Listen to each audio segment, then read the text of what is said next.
Welcome to another Friday night. This is On Fire Family, and this is another yacht shopping happy hour. Cheers. Cheers.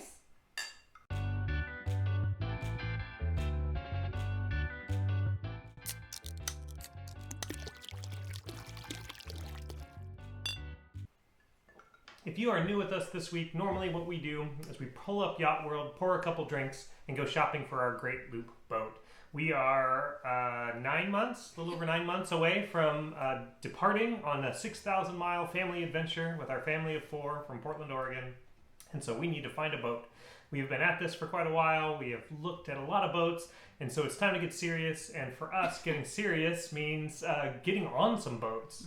And being from the West Coast, it's hard to find boats that are loop worthy. We're not on the loop. We're not anywhere near the loop. These boats are not boats that can Actually do the loop or be transported even over to do the loop. And so it has been a challenge. But what we found from last week's video, if you watched that, that it's incredibly valuable to set foot on these boats and see what you like and you don't like. And it's one thing to pull up an ad on Yacht World and look at it, and quite another to set foot and smell the boat and see the layout. You get a completely different perspective of your likes and your dislikes. So technically we were like kicking tires, but it was giving us valuable insight into what we like and what we don't like. And he was hoping that getting on some 80s motor yachts that it would be filled with diesel smell and I would be turned off, but that's not what happened.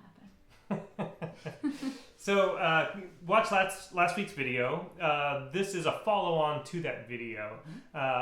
After we left Anacortes, Washington, making our way back down to our home in Portland, we stopped by Olympia, Washington, where there's a lot of boats and a lot of brokerages, and so we were able to set foot on 4 different boats. So we thought tonight we'll go through those 4 boats and just give you our impressions and things. We don't have the Yacht World ads that we'll click through. We'll get back to that kind of thing next week, but this week we'll talk about what we found in Olympia and how that informs our decision about what might be a good boat for the Great Loop.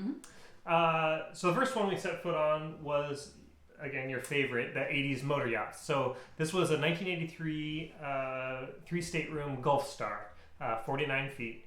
And I love her. Yeah. And I could see challenges everywhere. I also love her. Sure. It was very well... apportioned inside. Yeah. Like amazing. It Lots of space. Definitely a boat and model that was set up for more indoor living rather That's than, outdoor space. Right. There's no cockpit. There's no... Sun deck. It's completely enclosed as a living area and a second salon. And right now it's a liverboard, so that's... I could see... I mean, it would be comfortable on the Great Loop, but for outdoor hanging out, not so much. Yeah. But we did,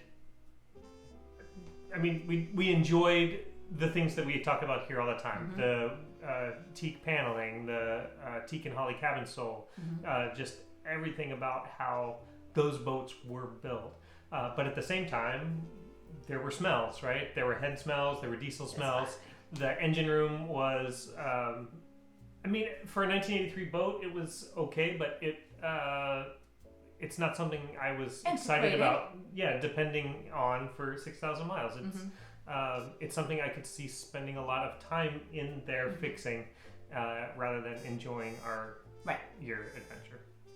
So although we loved it, and we loved the wood, and we loved the size, and everything else, the 3 staterooms, and we've actually reviewed a Gulfstar on here before, so we'll link to that. And the salon is like a living room size, and the kitchen dining room is a kitchen dining room size for actual great living space.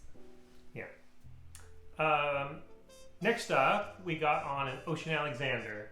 1984 Ocean Alexander Mark II. This is actually only a 2-stateroom boat, but we had not set foot on an Ocean Alexander before, and we know it's kind of at the higher end of build quality and interior furnishings, and so we took the opportunity check her out to get on it.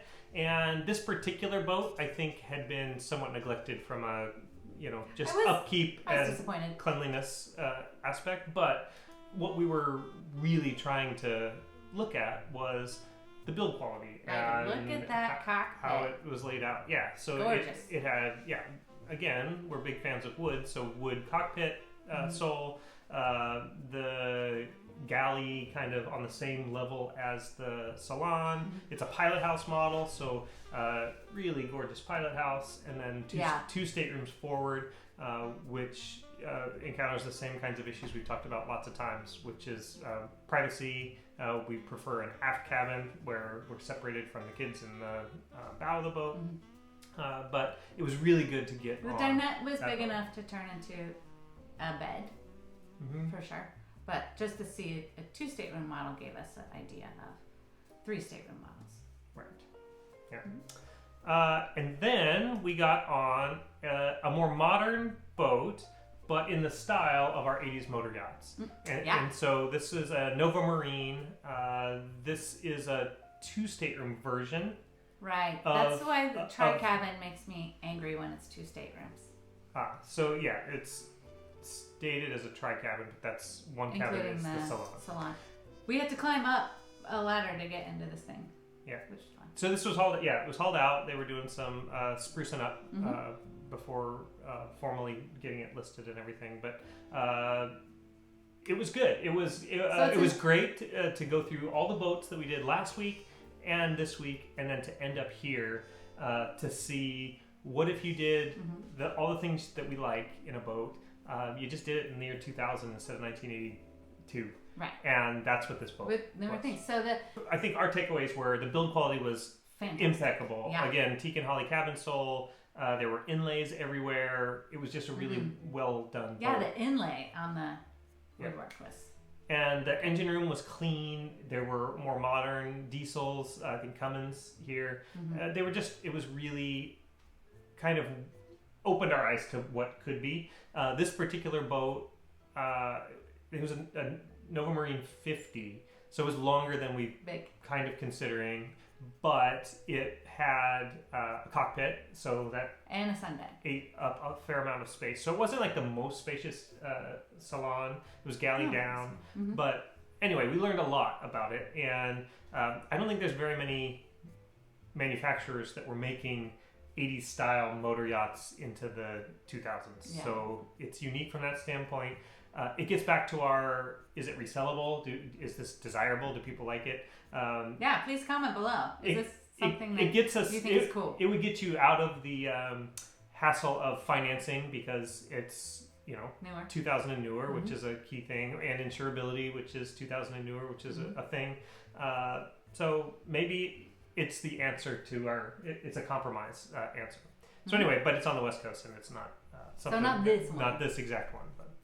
And then we had kind of a crazy turn of events. So we have this crazy story about this Cruisers 4450. So we're with the broker. We just seen the Gulfstar. We just seen the Ocean Alexander and the Novamarine, Novatech. And Seth, that was me. And I'm like, what?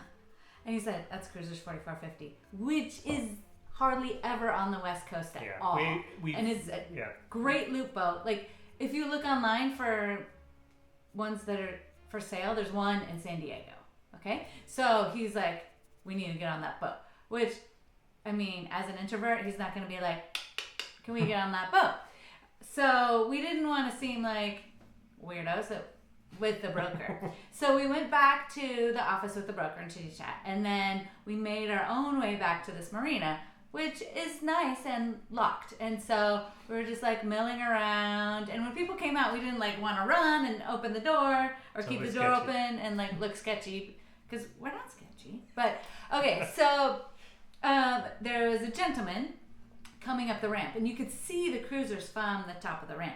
And he recognized him as being the guy that was milling around on the cruisers. And he was just coming up to get a cart.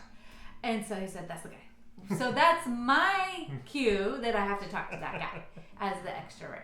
So I said, hey, is that your 4450 down there? And he said, yes, it is. And I said, so I have this strange request, is that we're interested in buying one out east to do this big trip. Would you be interested in letting us come aboard your boat? And he was totally cool with it, which was fantastic, because since it's smaller and more compact, I've been kind of down on it, but had been on one before. And so from visiting 10 boats before this at Anacortes and Olympia, I could see how close they were, the flybridge and the sun deck. And so when the Cruisers has a sun deck close to the flybridge, it didn't seem as weird as I thought it was before, because I thought other larger boats had more room. And they're pretty comparable, actually. And so this taught me that this is a totally viable boat for the Great Loop. The master aft stateroom is nice and comfy, and then the two kids' rooms make our sons would be kind of cozy and underneath, but lots of room. Yep. And a normal forward stateroom for our daughter, and the salon, and a dinette. Yeah. And a kitchen, and it has everything. Yeah. So a boat that we had no idea was sitting down there at the marina. Yeah. It really felt like a lot of pieces of a puzzle came together to get us on that boat, because I had, unfortunately, from the death of my grandmother, gotten on a Cruisers 4450 in Chicago when I flew back there a couple months ago, and it's something our broker keeps bringing up. There are many loopers, especially with families, that are doing it or have done it on a Cruisers 4450, and so it was a wonderful way to end our live in-person boat shopping experience, and I think it is definitely on the list as something that we are interested in. There just aren't any for sale right now. Well, that's true, too. And so if you know of one... I have two requests. One, if you know of one or want to sell yours, please let us know. Two, if you find one, don't buy it. That's right. We want it. We're super interested. We're not giving up on the 80s motor yachts or the 80s motor yacht style, but Cruisers 4450 is definitely... Yeah, the money's right and the size is right, and the visibility for driving is incredible. Incredible. So, thank you guys for this a little bit unusual yacht shopping happy hour. We're getting close, we're getting excited, and we had a lot of fun actually setting foot on some of these boats, and so that was really cool. We appreciate you joining us. If you know of a Cruisers 4450, definitely let us know, especially if it's in the north in the Great Lakes. That would be absolutely perfect for us. Thanks for watching. Thank you. Cheers. Cheers.